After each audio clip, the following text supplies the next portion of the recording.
What I want to say though is that for us we are very realistic. Just having it in the constitution doesn't translate into reality. So one of the things that we are actually looking at as we go into the next elections is to what extent are these elections going to reflect at least a bit of the spirit of the new constitution? To what extent are we going to see the political parties also showing that they are starting to act towards the equality principle that our country has subscribed to, at least in the constitution?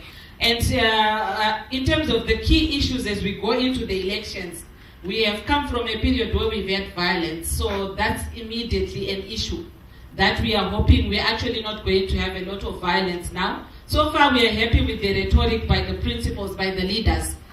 They are saying that they want to have peaceful elections. What we want to see is that the rhetoric is matched by practice. And it's not just violence as in that obscene violence that we've seen before, but it's also even intimidation, some subtle intimidation. We are hoping that these elections will not going to have the kind of intimidation that we've had in the past.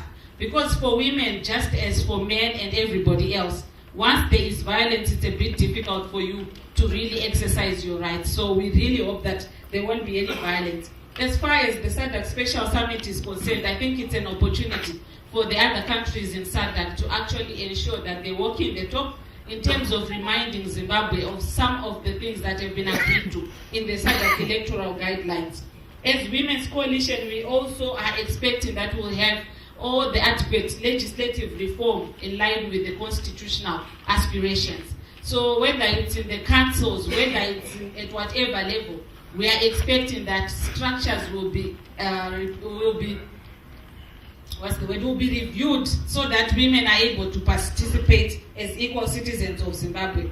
We are also appealing particularly to the political parties that they should show the political will to translate some of their policies into practice.